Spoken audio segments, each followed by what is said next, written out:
ఇంధన పొదుపు కోసమే నెల్లూరులో టీడీపీ మహానాడుని చంద్రబాబు రద్దు చేశారని అన్నారు టీడీపీ ఎమ్మెల్యే కోటంరెడ్డి శ్రీధర్ రెడ్డి. ప్రధాని సూచనలు పాటిస్తూ దేశ శ్రేయస్సు కోసం ఆన్లైన్లో మహానాడు నిర్వహించాలని చంద్రబాబు నిర్ణయం తీసుకున్నారన్నారు. ప్రధాని మోదీ చంద్రబాబుని విమర్శిస్తున్న ప్రతిపక్షాలు దారి తప్పాయని, ప్రధాని విదేశీ పర్యటనలపై విమర్శలు అర్థరహితమన్నారు కోటంరెడ్డి శ్రీధర్ రెడ్డి.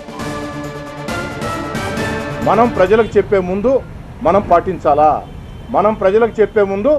పాటించాలా, మన చేతల్లో చేసి చూపించాలా అన్న చక్కటి ఆలోచన చేసి ఎంతోమంది తెలుగుదేశం పార్టీ కార్యకర్తలకి ఇది ఒక బాధాకరమైన పరిస్థితి అయినప్పటికీ దేశం కోసం, దేశ అవసరాల కోసం, దేశ భవిష్యత్తు కోసం, నరేంద్ర మోడీ గారి మాట మీద గౌరవం కోసం ఒక చక్కటి ఆలోచన చేసి ఈ యొక్క మహానాడిని రద్దు చేయడం జరిగిందని తెలియజేస్తుంది.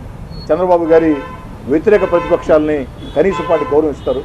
అలా కాకుంటే ప్రజల ఆగ్రహాల్లో మీరు కొట్టుకుపోతారు. కాబట్టి ఈ దేశంలో నరేంద్ర మోడీ గారిని, చంద్రబాబు గారిని కారణం లేకుండా ఉచ్చ నీచాలు మరిచి విమర్శించే ప్రతిపక్ష నాయకులారా, దారి తప్పిన, గమ్యం లేని, భవిష్యత్ తెలియని ప్రతిపక్షాలుగా మీరు మిగలవద్దు. జనజీవన స్రవంతిలో కలవండి. ప్రజల ఆకాంక్షలకి, ప్రజల గుండె చప్పుళ్ళకి అనుగుణంగా రాజకీయాలు చేయండి అని పిలుపుస్తుంది. ఒక భారతదేశ ప్రధానమంత్రికి అనేక దేశాలతో అవసరాలు ఉంటాయి, అంతర్జాతీయ సంబంధాలు ఉంటాయి, అంతర్జాతీయ సమస్యలు ఉంటాయి.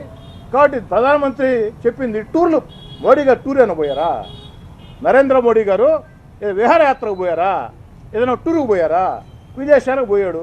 విదేశాలకి సైకిల్లో పోలేరు కదా, విదేశాలకి మోటార్ వెహికల్లో పోలేరు కదా, విదేశాలకి విమానంలో పోవాల్సిందే కదా.